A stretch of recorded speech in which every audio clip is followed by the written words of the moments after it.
Hola, muy buenas tardes a todas y a todos. El día de hoy tenemos una invitada muy especial, es la doctora Cacavari Garza. Ella es egresada de la Facultad de Ingeniería de la UNAM, realizó sus estudios de maestría y doctorado en el posgrado en Ciencias de la Tierra, también de la UNAM, en conjunto con la Universidad de Burgos, España. En el estudio del campo magnético terrestre, se incorporó al Instituto de Geofísica en 2014. Su trabajo está enfocado en el estudio del campo magnético y participó en el Observatorio Magnético de Teoloyucan. Muchas gracias, doctora. No, Adelante, por favor. Adiós, muchas gracias.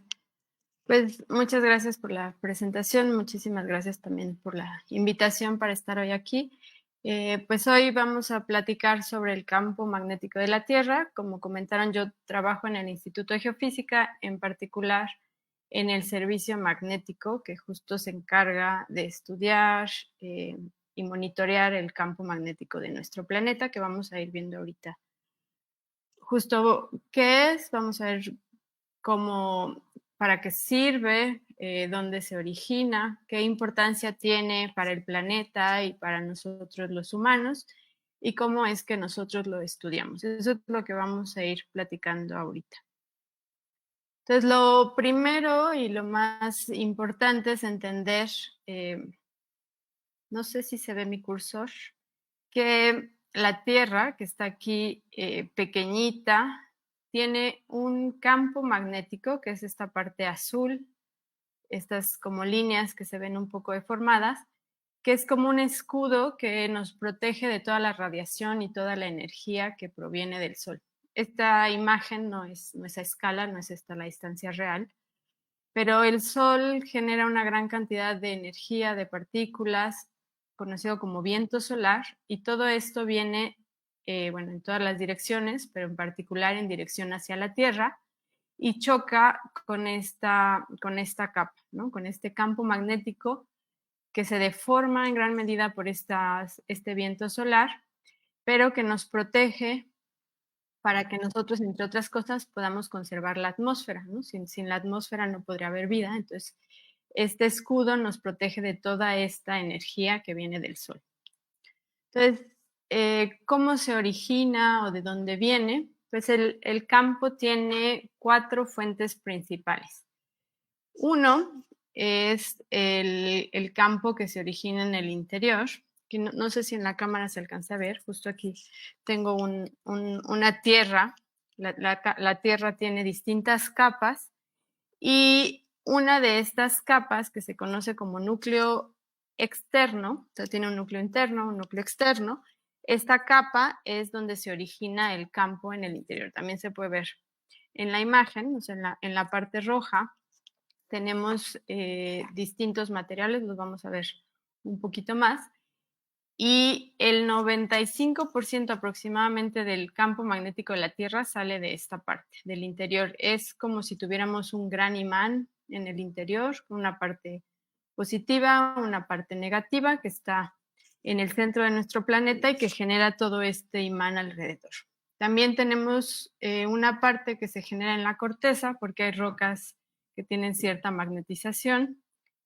Hay un campo externo que viene de la interacción con el Sol y con el exterior, y también se produce alguna parte, en esta parte gris, que se inducen corrientes. Entonces, este es nuestro campo, nuestro imán en el interior, y de manera esquemática lo podemos ver así. Es esta línea, en la imagen de la izquierda se ve una línea, una flechita, entonces, y este ángulo de 11.5 grados, que es la desviación que tiene. En nuestro campo magnético, este imán está más o menos inclinado 11.5 grados respecto a nuestro norte geográfico.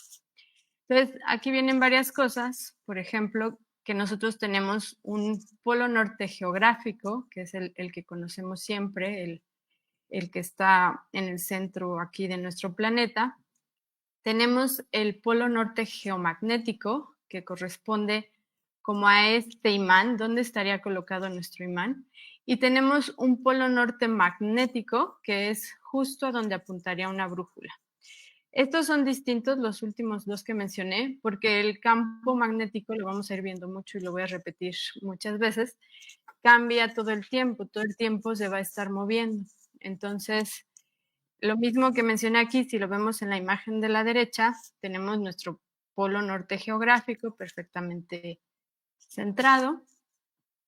En nuestro polo norte magnético, que vamos a ver que se va a ir viajando por todo el planeta, y el polo norte geomagnético, que es el que equivale al imán. Entonces, cuando promediamos todos estos movimientos del polo, nos da esa posición.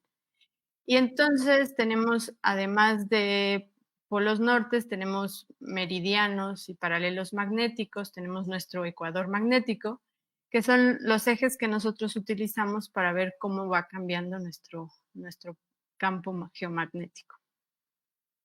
Entonces, pues nuevamente aquí vemos la estructura de la Tierra, que tiene distintas capas, la corteza, que es una capa muy delgadita, el manto, y la parte que a nosotros nos interesa, que es esta parte del núcleo externo, que está formado principalmente por hierro y por níquel, que se generan corrientes de convección, estas que se hacen en las ollas cuando ponemos a hervir agua y la temperatura va subiendo y va bajando al enfriarse.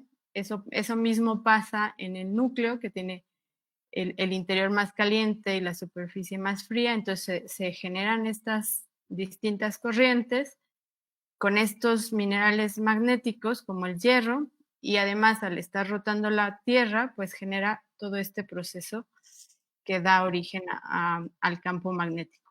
Y además se va autogenerando, ¿no? Entonces tenemos un campo y este campo induce a otro campo, entonces solito se va manteniendo y este se conoce como el modelo del dínamo autoexcitado. Entonces, en este esquema de la derecha se ve un poco estas corrientes que van girando, este proceso de convección y cómo estos minerales en movimiento generan corrientes eléctricas que a su vez generan campos magnéticos. Entonces, este es el principal origen, como mencioné, el 95% del campo de la Tierra se produce en esta parte.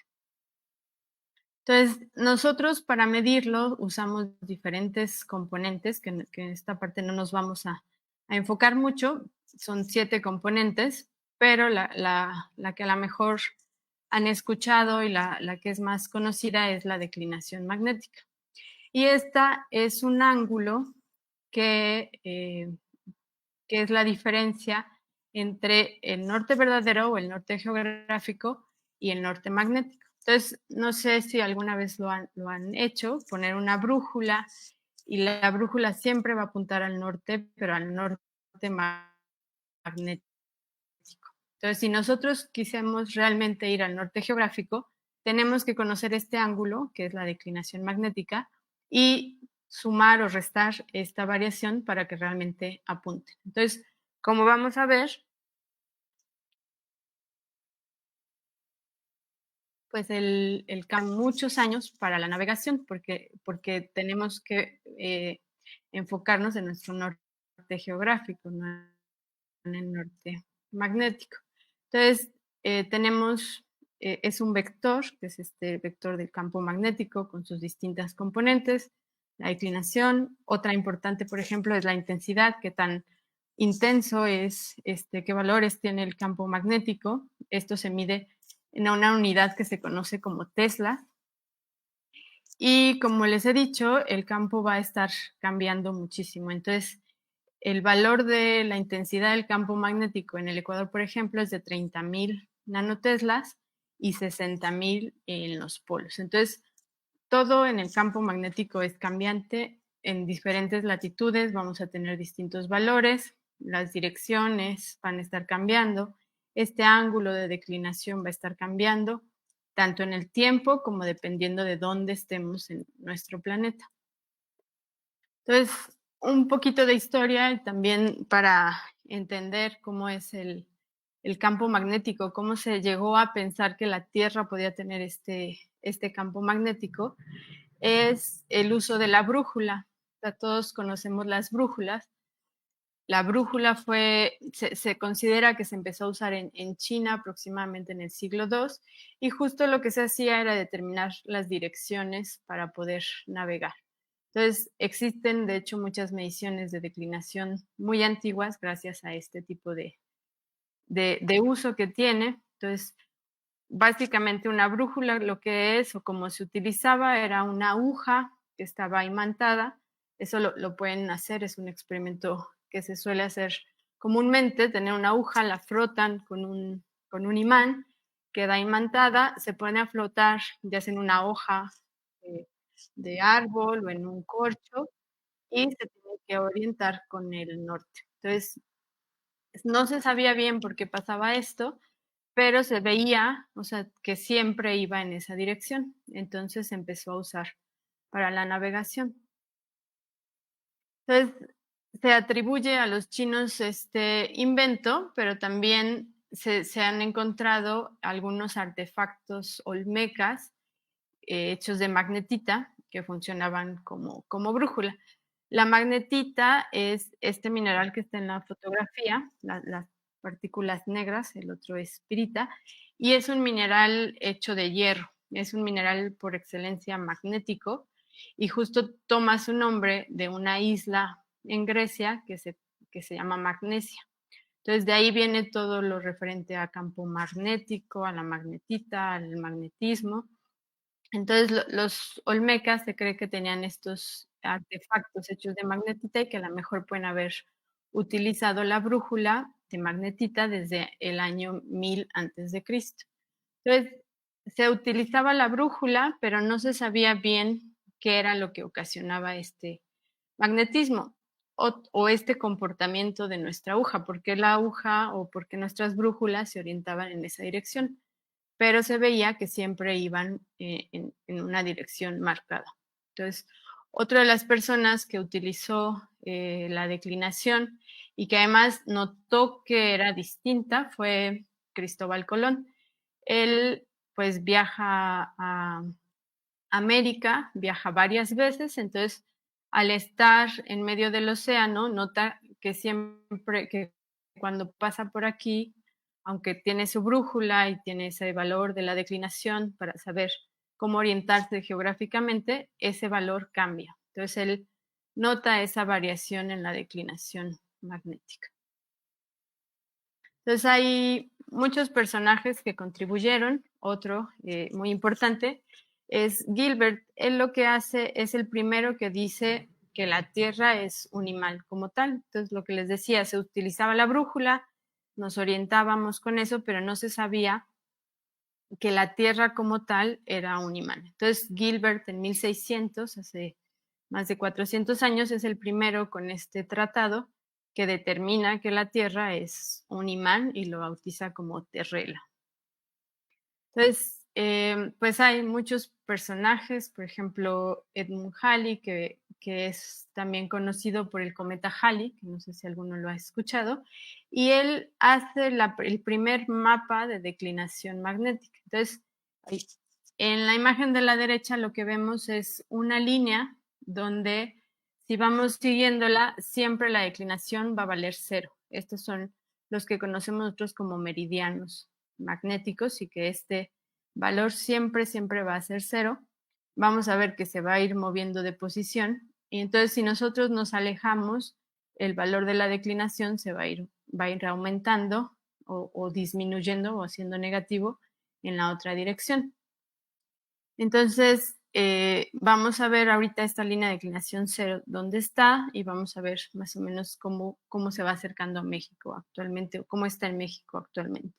Entonces, hay otros cambios del campo magnético que tienen que ver con la interacción diaria con el Sol. También, por ejemplo, se observa que cuando hay auroras boreales, el campo magnético se altera. Todo eso fueron muchas personas que fueron contribuyendo, pero el principal y el más se conoce como el padre del geomagnetismo es Friedrich Gauss, que es famoso en el área de matemáticas por muchas cosas. Eran de estos científicos que aportan en un área, pero también en otra. Y él, entre otras cosas, define cómo medir la intensidad magnética, determina que el 95% del campo es del interior y el 5% es del exterior. Y establece el primer observatorio magnético que está en Alemania y que hasta la fecha funciona. Es más o menos en 1832 que él establece un observatorio magnético, que es, ahorita vamos a ver, como el que está aquí en México y que está midiendo de manera permanente cómo se comporta el campo magnético de la Tierra. Entonces, en México, pues es un poco más o menos la misma historia. Las mediciones antiguas existen gracias a que había mucha navegación alrededor. Entonces, la medida más antigua que tenemos registrada es de 1585 y justo se hizo por un pirata inglés que se llama Cavendish, que capturó una nave, un galón español que iba en dirección a Filipinas, que transportaba mercancías y tesoros, y al pasar por cerca de Cabo San Lucas, en esta zona de entre Jalisco y ahí, y Baja California, hace esta medición de la declinación, y entonces tenemos algunas mediciones. Hay varias mediciones más o menos de esa época hechas por piratas o por navegantes que utilizaban esto para orientarse. Entonces se construyen igual estas cartas de declinación, pero a nivel de México. Entonces hay otras mediciones como ya más estables y más fijas en la Ciudad de México.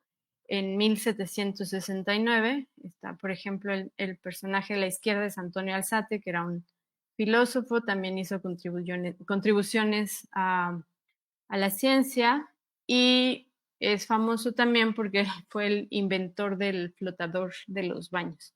Entonces, pues es filósofo, hizo mediciones de geomagnetismo, inventó el sistema que se utiliza actualmente en los baños.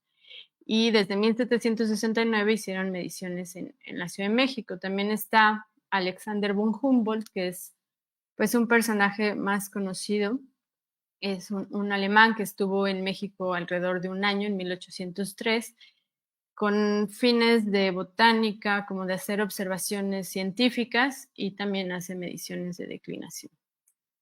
Entonces, desde 1879 se establece un observatorio magnético en México. El primero estuvo en la azotea de Palacio Nacional, que es la fotografía de arriba. Y bueno, actualmente está en Teoloyucan, en el Estado de México, como comentaron. Y solo como dato curioso, si un día van al Zócalo, a la catedral, a un costado de la catedral, está este monumento, que no sé si reconozcan, es viendo la catedral de frente del lado izquierdo.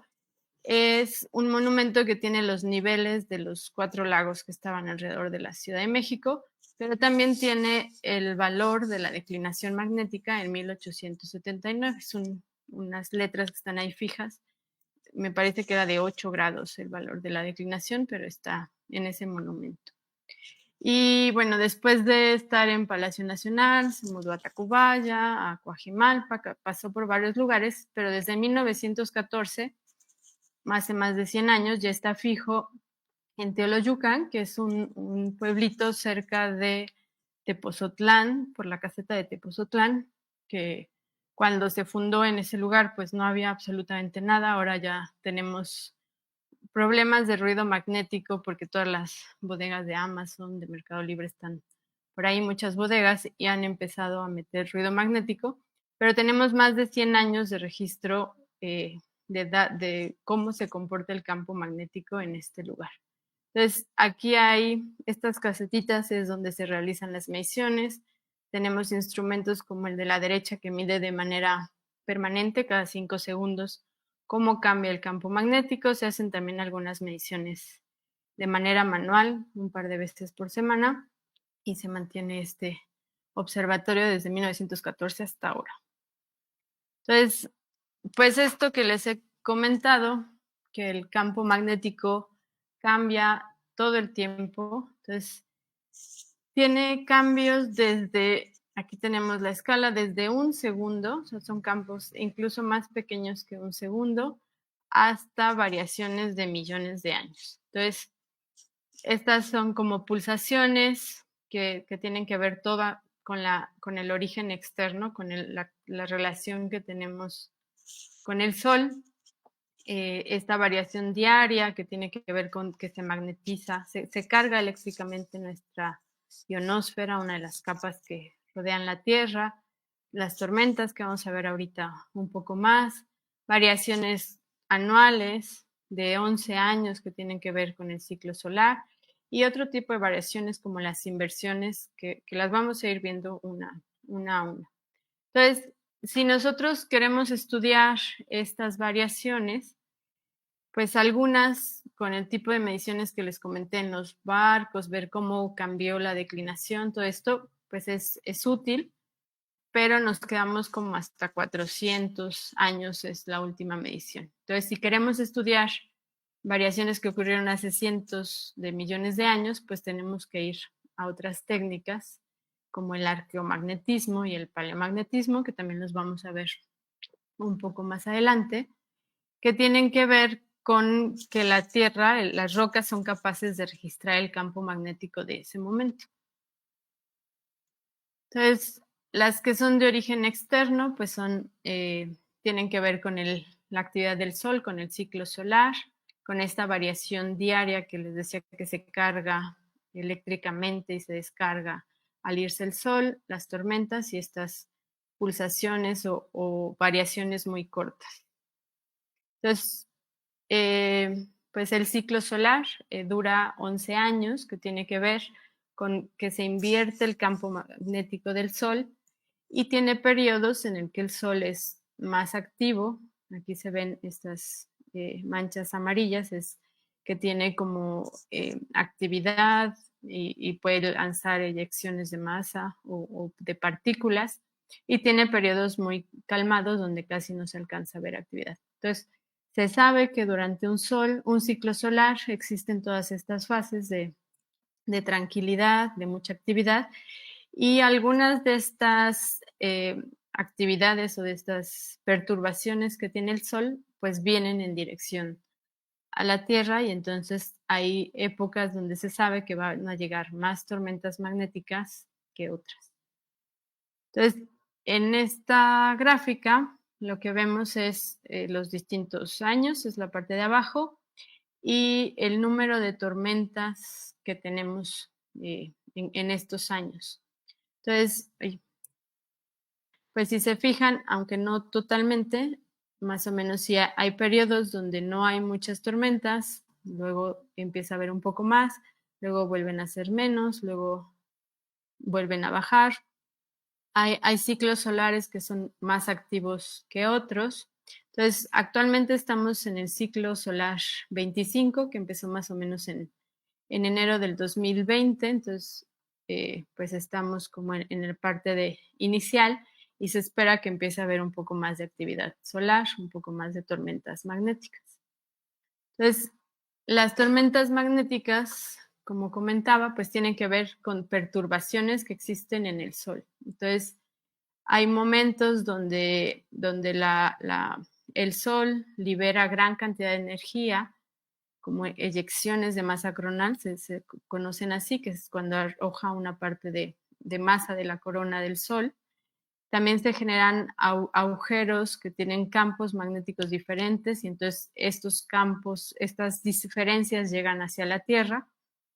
Todo este tipo de fenómenos, pues algunas ocasiones están apuntando hacia la Tierra, digamos, y entonces llegan a nosotros, ¿no? Hay otras ocasiones, el Sol está o este tipo de perturbaciones apuntando hacia otra dirección, no están en la parte que nosotros no vemos y pues no nos importa, no llegan hacia acá, pero hay ocasiones en las que sí. Y entonces existen distintos índices o semáforos que se utilizan para medir esta actividad y poder saber si vamos a esperar una tormenta pequeña o grande o cómo se está comportando el Sol.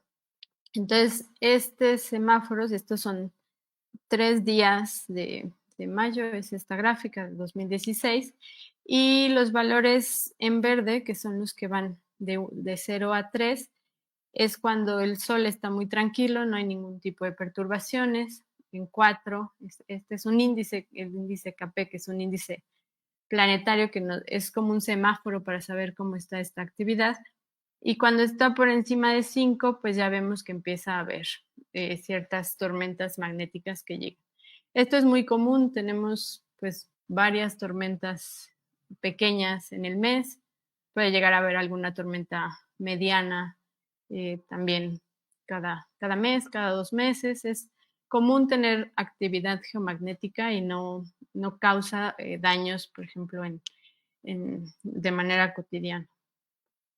Entonces, existe registro, por ejemplo, ahí sí, de una tormenta que se conoce como la tormenta más grande que ha existido, es el evento Carrington. Y en esta tormenta fue tal la cantidad de energía que llegó que se tienen registros de que se pudieron ver auroras boreales en las regiones de Cuba, de Yucatán. O sea, las auroras boreales, como vamos a ver, siempre se ven en las regiones polares. Entre más grande es la actividad, van bajando un poquito, o sea, se pueden ver un poco más abajo. Y en esta ocasión se cree que se pudieron ver alrededor de Yucatán y de Cuba. O sea, esta es la tormenta más grande que se ha registrado.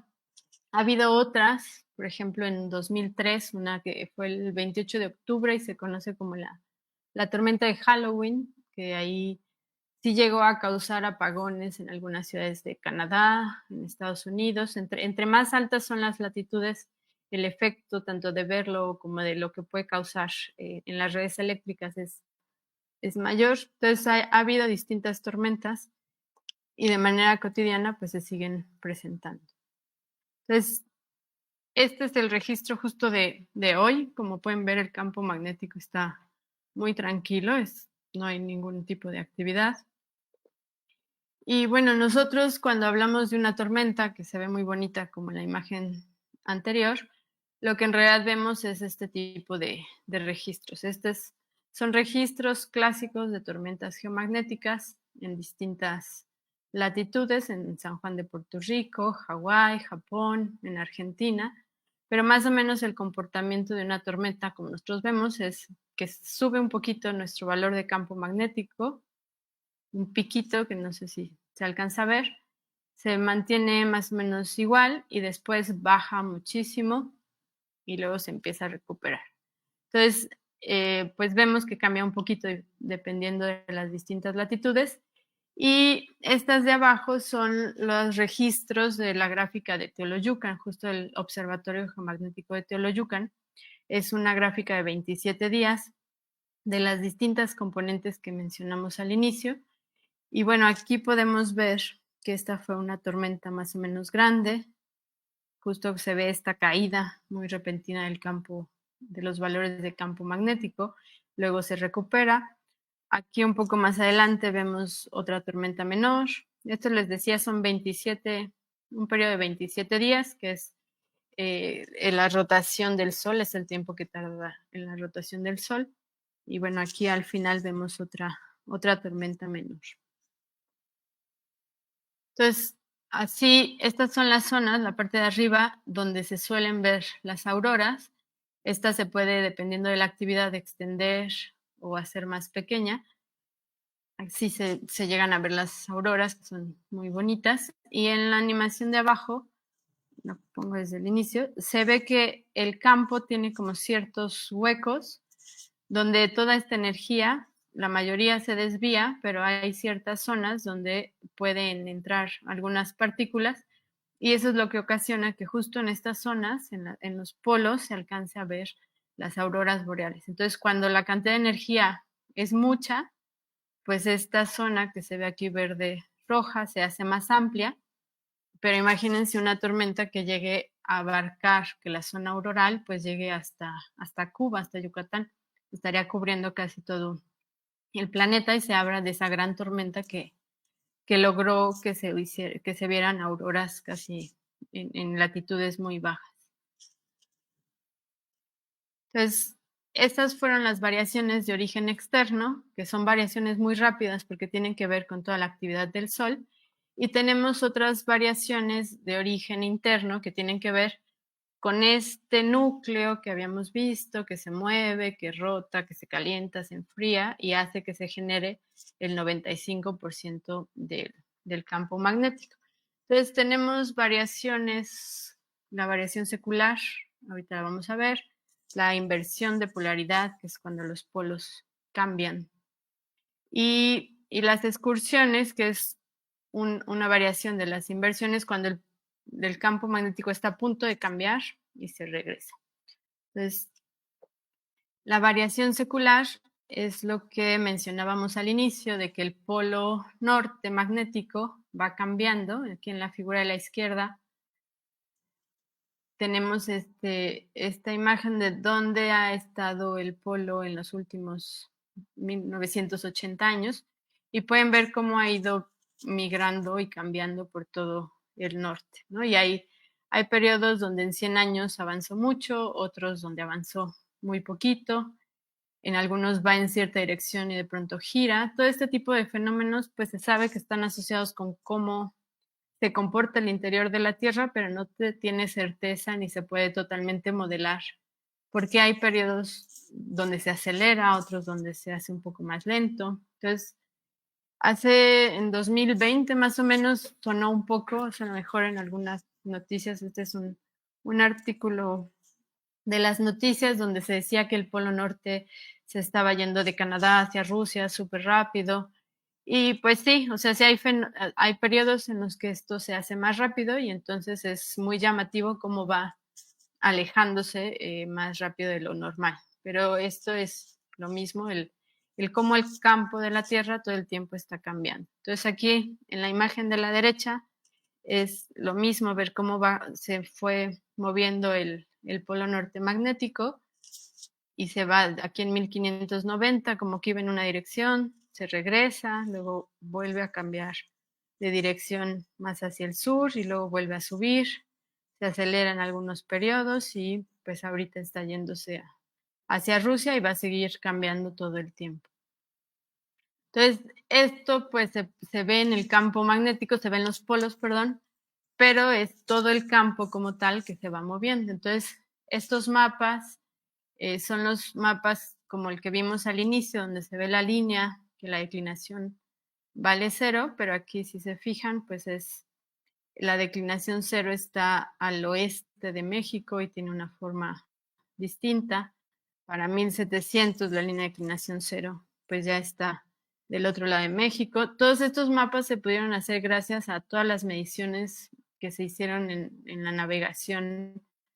Se recuperaron todos estos registros de las navegaciones y de los valores de declinación sobre todo, y se pudieron reconstruir estos mapas de cómo fue cambiando el campo magnético. Entonces aquí en 1700 está a la derecha al este de México, en 1800 pues como que se aleja un poquito más hacia el este y luego se empieza a regresar en 1900 hacia Cuba, está más o menos.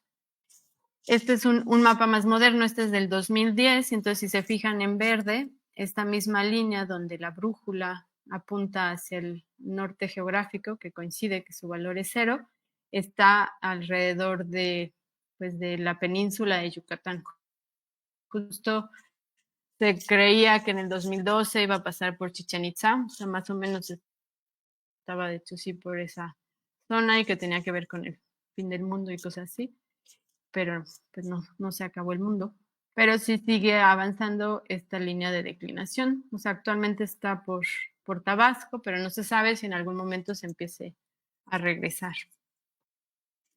Y bueno, el otro fenómeno que habíamos visto, que tiene que ver también con el origen, es las inversiones de polaridad, que también hay épocas que en las noticias se empiezan a decir que viene una inversión y que va a pasar. Entonces, pues esta imagen es justo lo que no es una inversión, en la que decía que iba a llegar un rayo energético del centro galáctico y que tenía que ver con lo que decían los mayas y que hay un rayo de sincronización que invierte la energía de los polos y entonces se mueven las placas tectónicas y todo se pone de cabeza. O sea, eso no pasa. Esto es lo que decía esta presentación, que así va a estar antes del 22 de diciembre y al día siguiente, además súper rápido, iba a estar de cabeza, pero además no solo el campo magnético, que vimos que es un escudo, que son líneas como de energía, sino que toda la Tierra se iba a poner de cabeza. Entonces, pues esta información circula, es por eso siempre es muy importante también de las tormentas magnéticas, luego llega a circular mucha información o que tienen relación con sismos o ese tipo de cosas. Entonces siempre es importante buscar fuentes confiables de información. Entonces lo que sí pasa es que el imán que nosotros tenemos, que tiene una parte positiva y una parte negativa, cambia su polaridad. Entonces la parte negativa, que en este caso cuando tenemos una polaridad normal está arriba, se cambia y acaba en el sur. Entonces, pero la energía va de esta parte positiva en dirección hacia arriba. Y cuando está invertida, pues lo hace al revés. Entonces, este fenómeno, que lo podemos ver aquí, es una modelación que hicieron un grupo de investigadores, pues vemos como estas líneas de fuerza que hemos visto, como estas líneas de energía que van en cierta dirección, al final acaban como en la parte derecha, o sea, al revés totalmente, pero el proceso por el que esto pasa, pues es bastante complejo, bastante caótico, se lleva alrededor de 10.000, 20.000 años y empieza, por ejemplo, el polo norte a estar en el Ecuador, o sea, el polo, y luego se regresa, o sea, es un proceso, pues no pasa de un día a otro, sino que son miles de años para que esto pase. Entonces, aunque actualmente se piensa que podemos ir un poco rumbo a una inversión, pues es algo que no va a pasar en los próximos cientos de miles de años, ¿no? Que en tiempos humanos es mucho tiempo. Entonces, pues justo estos registros lo que nos hacen es tener periodos en la parte negra, los vemos como periodos normales, que es como en el que estamos ahorita, que la última inversión fue hace 780.000 millones de años, entonces fue hace mucho, es la más reciente, entonces pensando en que haya otra también pues faltan muchos, muchos años. Y pues vemos que hay periodos muy grandes, estos se conocen como crones, donde está la polaridad normal, en blanco la polaridad invertida, polaridad normal, polaridad invertida, y algunos periodos más cortos donde el campo ha cambiado. Entonces vemos pues desde periodos muy amplios de cientos de miles de años, otros que son muy pequeños, otros que apenas si duran algunos cientos de años, y todos estos periodos pues han tomado los nombres de los grandes personajes que han contribuido, como Gilbert, Gauss y otros personajes. Entonces, estas variaciones, estas inversiones son muy normales y como mencioné, se pueden saber gracias a que la Tierra, esta parte de arriba, reflejan o representan las rocas de la Tierra que registran como tal estas diferentes polaridades. Entonces, lo vamos a ver en otra imagen.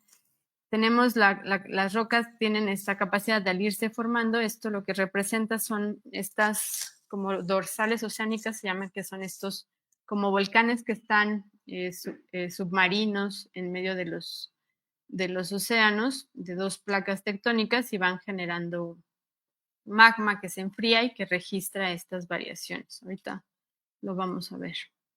Entonces, bueno, esto nos sirve para muchas cosas. Una de ellas es pues tener las dataciones. Aquí vemos los registros de todas las eras geológicas, de todos los periodos que han existido, pero lo que me interesa aquí que vean es cómo el cambio no tiene una periodicidad, no se ven como que cada cierto tiempo cambie, que duren más o menos lo mismo. Y este periodo, por ejemplo, que dura alrededor de 40 millones de años, en que el campo magnético de la Tierra se mantiene estable. Entonces, todavía quedan muchas cosas por entender, por qué existen estos periodos tan largos, por ejemplo, y hay otros donde en ese mismo tiempo el campo se invierte, se regresa, se invierte, se regresa. Son todavía de las cosas que quedan por entender. Entonces, pues por último, las mediciones, cómo se hacen, vimos que que las mediciones históricas podemos llegar, o el geomagnetismo, esto es lo que se conoce como geomagnetismo, podemos llegar más o menos a 400 años, que son los registros que hay de las navegaciones, y para épocas más atrás podemos ir a registros arqueomagnéticos o paleomagnéticos, ¿no? Que es arqueomagnetismo, como su nombre lo indica, tiene que ver con registros en zonas arqueológicas, y paleomagnetismo en rocas. Entonces, geomagnetismo, y bueno, esta es la página, aquí abajo está la dirección, por si alguien quiere consultarla, es la página del Servicio Magnético donde yo trabajo, que está el Observatorio Geomagnético de Teoloyucan. Tenemos otras estaciones magnéticas, esta está en Michoacán. También se hacen estas cartas magnéticas como las que vimos, en las que se visitan 52 puntos en todo el país para ir midiendo con este instrumento el campo magnético en cada sitio. También se hace, se tienen sensores, magnetómetros, en el volcán Popocatépetl. Se tienen 2 sensores para ver qué relación existe entre la actividad volcánica y el campo magnético en ese lugar, ¿no? Por todos los esfuerzos que existen. Entonces, pueden entrar a esta página y consultar nuestro registro en tiempo real de cómo está el campo magnético. Entonces, este observatorio está aquí en México, es el único que existe, este de arriba está en Estados Unidos, es el único que existe en todo el país y un poco en este tipo de registros para poder contribuir con datos geomagnéticos de esta zona. Como mencioné, pues es distinto cómo cambia en Estados Unidos a cómo cambia aquí, entonces es importante medir cómo se dan estas variaciones aquí. Entonces, este es un registro de cómo se ven las componentes del campo magnético en los últimos, desde 1914 hasta el 2003, cómo cambió desde 9 grados la declinación hasta esta fecha. Aquí es un pequeño cambio que tuvo los equipos. Y bueno, son registros continuos que se tienen del campo magnético y cómo va variando a lo largo del tiempo. Y esta es una de las cartas magnéticas actualizadas, esta es del 2010, de la declinación. Entonces son los trabajos que se hacen en el servicio magnético del instituto. El paleomagnetismo, que es lo que mencionaba, que las rocas tienen la capacidad de registrar esta información sobre el campo magnético de la Tierra, tiene que ver con que la lava, por ejemplo, es el mecanismo más común. Cuando está la lava caliente, tiene estos minerales magnéticos desalineados, y cuando se aplica el campo magnético de la Tierra, que pues se aplica permanentemente, lo tenemos todo el tiempo sobre nosotros, y esta lava se enfría, los minerales magnéticos se alinean en esta dirección. Entonces nosotros podemos ir a estas rocas y ver cómo es el campo magnético en estos lugares o en estas rocas en particular. Entonces, si tenemos distintas erupciones, por ejemplo, como en esta imagen de la derecha, pues podemos ver a lo mejor alguna que tiene polaridad normal y otra polaridad invertida. Entonces podemos ir viendo cómo en distintas erupciones, pues el campo magnético era distinto, ¿no? Así es como se estudia el campo magnético en el pasado, ¿no? Que entonces se usa un taladro para tomar estas rocas, son aquí las de la izquierda. Todas estas mediciones se hacen en un laboratorio donde se estudia qué minerales, qué propiedades tienen, y equipos que van quitando toda esa magnetización para ir viendo cómo se magnetizó cuando se formó, cómo era el campo magnético en ese momento, y entonces poder saber todo esto que sabemos ahora sobre las inversiones, por ejemplo. Podemos también ver cómo cambió el polo hace cientos de millones de años, esa reconstrucción que vimos de cómo viajaba el polo en los últimos 100 años, pues la podemos ir viendo en cientos de millones de años, ¿no? El polo obviamente se fue cambiando. También nos sirve el conocer cómo cambió el polo para ir viendo la posición de los distintos continentes. al conocer dónde estaba el polo que les correspondía.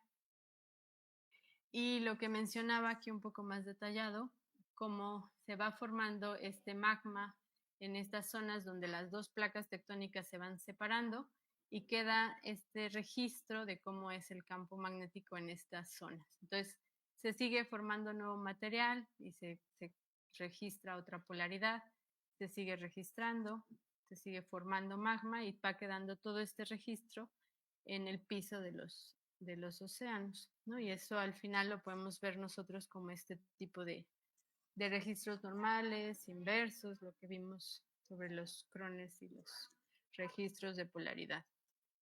Y una de las cosas que aportó esto, ya por último, es que sirvió para concretar esta teoría de la tectónica de placas.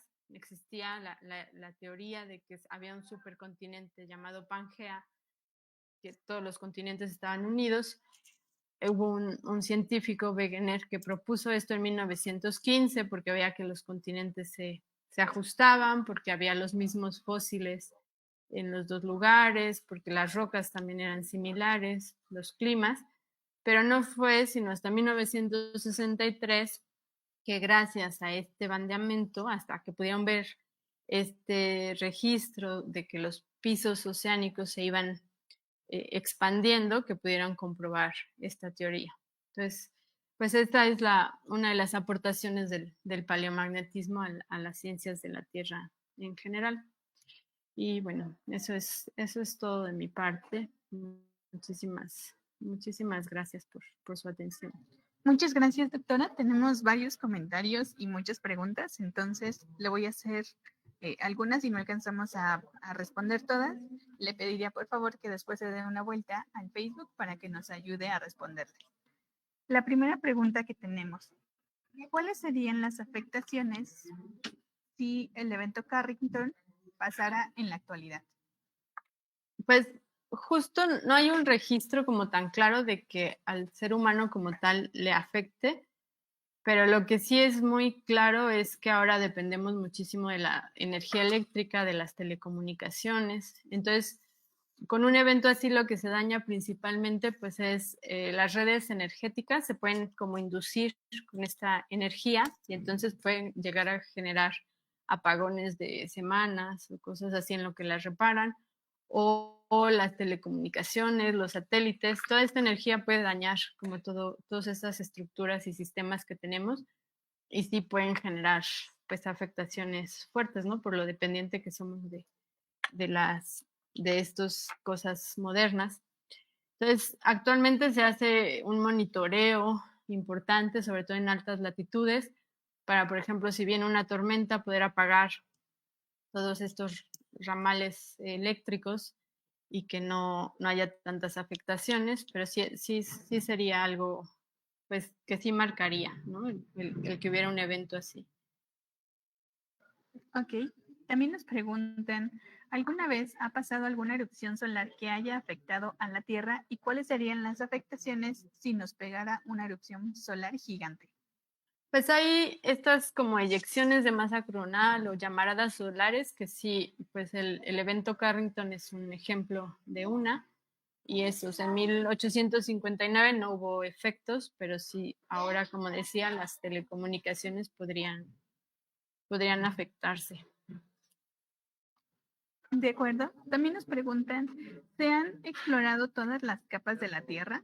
¿Hasta cuántos kilómetros de profundidad se ha llegado?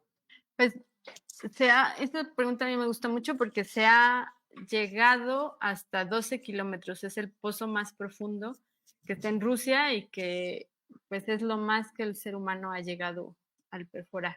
Pero solo la corteza, por ejemplo, tiene entre 30 y 80 kilómetros, ¿no? Entonces 12 kilómetros, yo creo que aquí en la imagen no sé si se ve, o sea, la corteza ni siquiera figura como una de las capas de la Tierra. Tiene alrededor de 5.600 kilómetros de profundidad.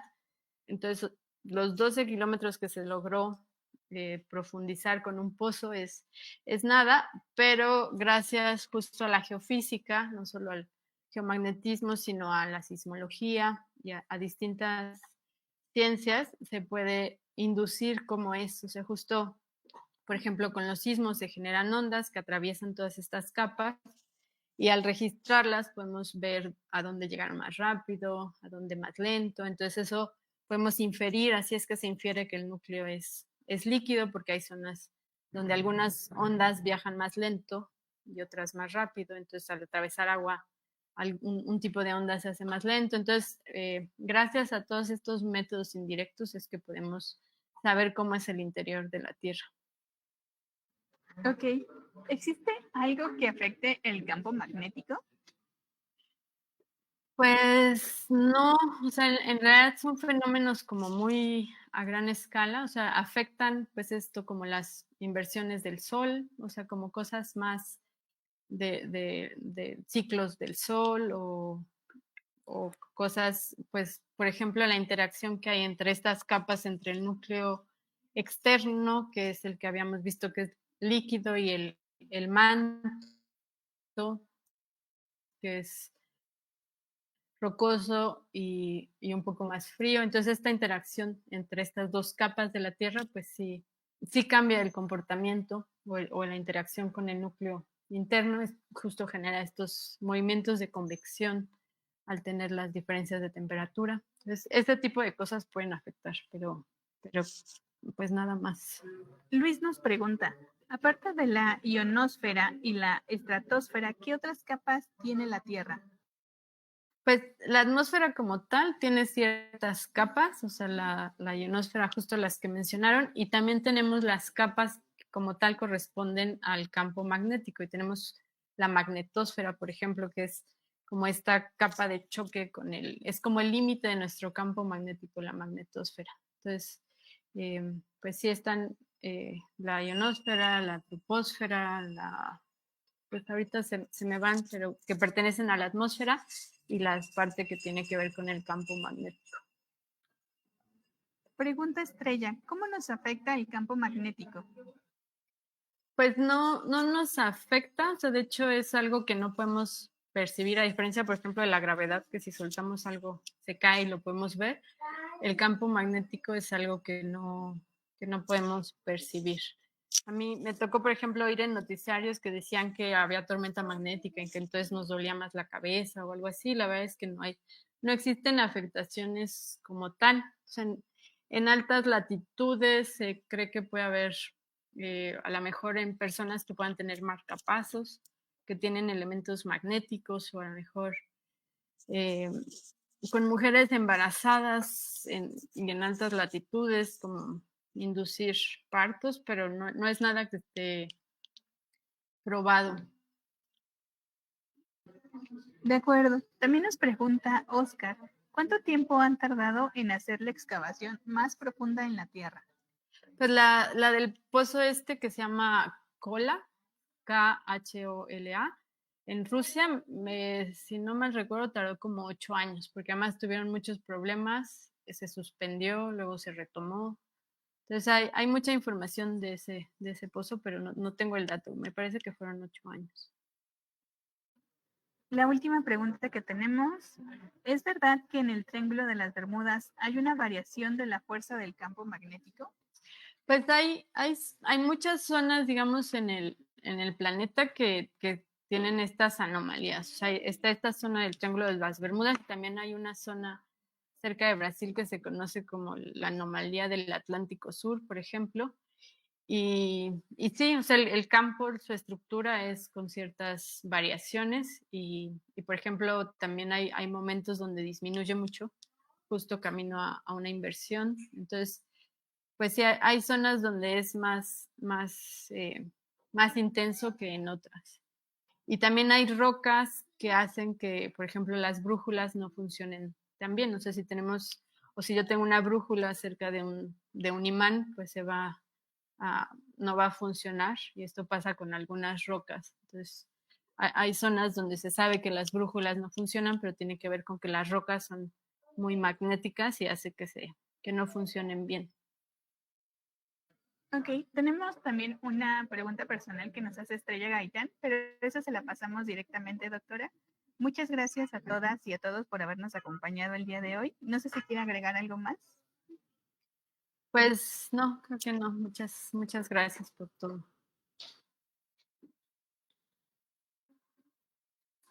Y el viernes no se pierdan nuestro webinar de Tecnociencia, donde vamos a tener un tema de ciberseguridad. Entonces los esperamos y las esperamos el viernes en punto del mediodía. Muchas gracias y nos vemos hasta la próxima.